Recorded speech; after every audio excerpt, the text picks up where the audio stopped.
News, Life, and Beyond.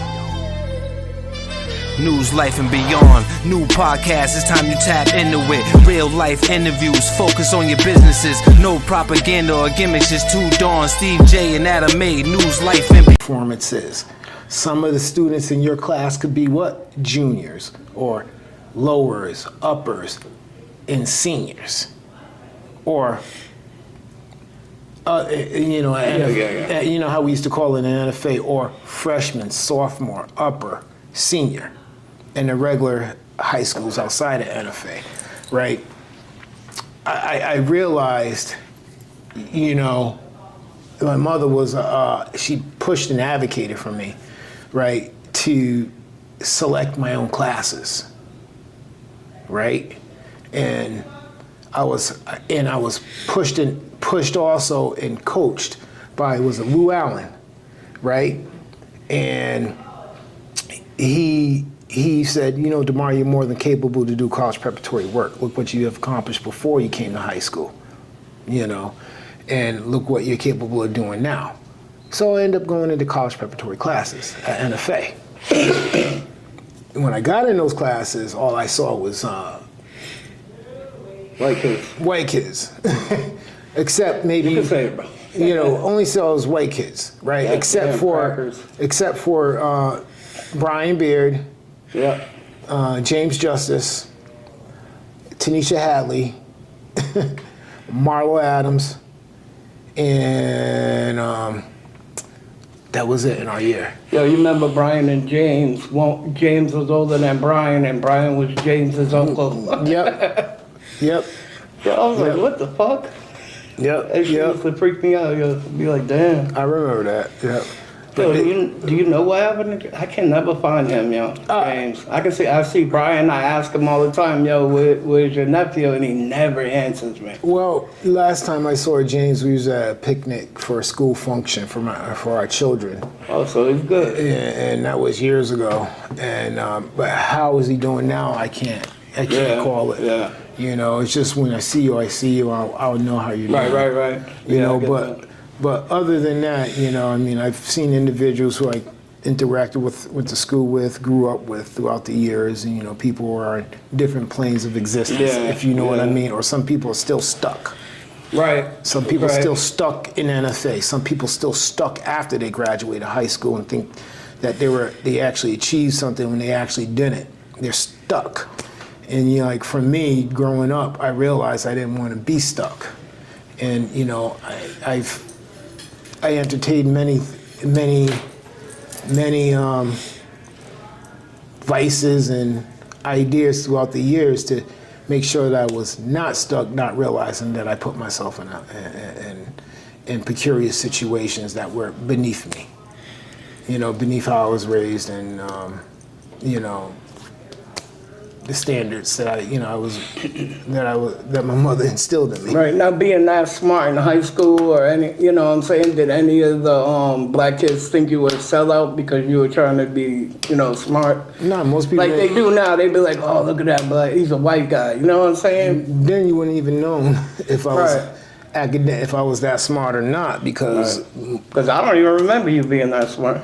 Yeah, most people don't know.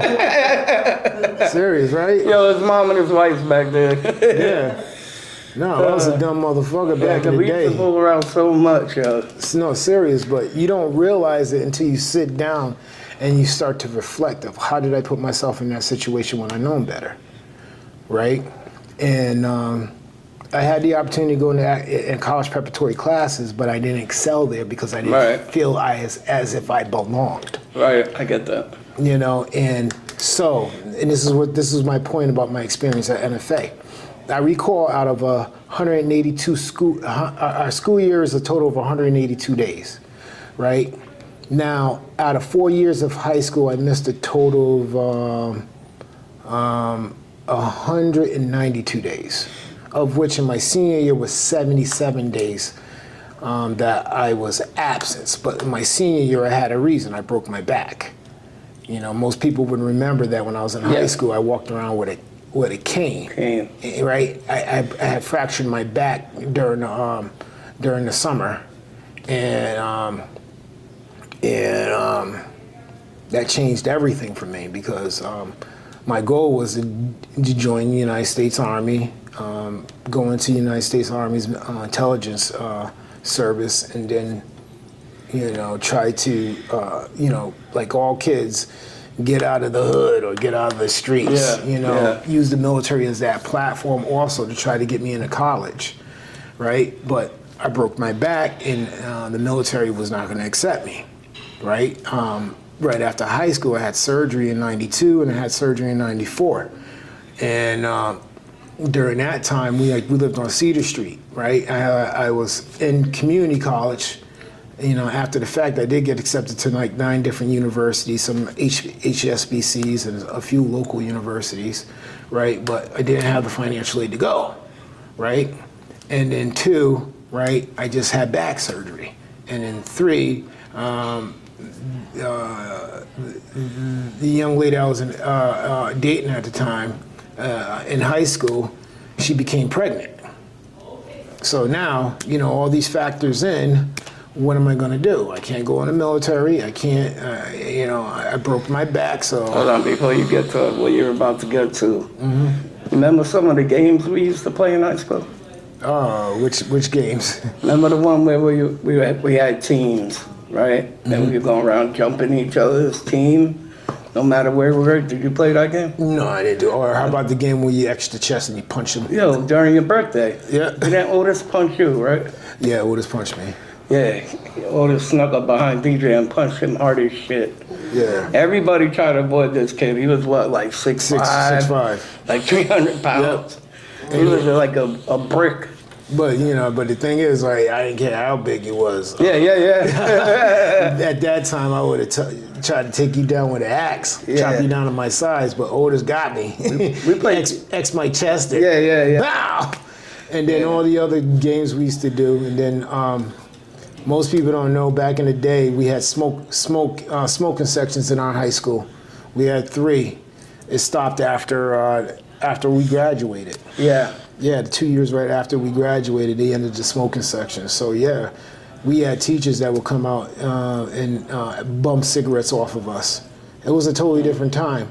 And while I was in high school at NFA, I actually worked for NFA's Student Employment Service, right? They had the janitors clean the buildings. So it was me, Nestor Pabon, Jamie, and what was his name? Joey Rizzuto, right? We were the student employees, or AKA student bosses, supervisors. We had the keys to the kingdom. We had the keys to the rooftop, to the auditoriums, to the friggin' all the steam tunnels. So during our experience at NFA, we was to come there, be lost for the whole day. I mean, that's where I was getting at, right? The experience. At NFA, instead of being in the classroom, I found every other reason not to be there. And, and I embraced a lot of friendships with people who I grew up through not being involved in the classroom. But I realized how that hurt me. Did you not want to be in the classrooms because you're too damn smart to be in the classroom, or you just didn't want to be in them? I just didn't want to be with. I mean, 2 things, right? I was bored, right? And then 2, I couldn't relate. And I'm going to bring it into perspective. Right? It's because I'm going to sum it up, right? I couldn't relate, I couldn't understand, I couldn't digest, especially to how they were trying to teach me or teach us, right? So I felt disenfranchised, and I had a strong disconnect where I didn't want to be there, right? I used to always tell the story to my wife, I was in New York half the time,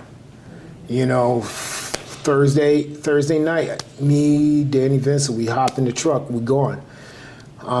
Friday, we in the city. Saturday, we in the city. I had to come back Saturday night because I still had to go to church Sunday morning. After church, went back to New York, and then missed Monday, come back on Tuesday, did my tests, did my exams, left when we went back into the city. That was like my whole life from 16 all the way up until I was like 2022. 3 to 4 days in New York, Brooklyn, Bronx, You just heard that? He got a New York accent real quick.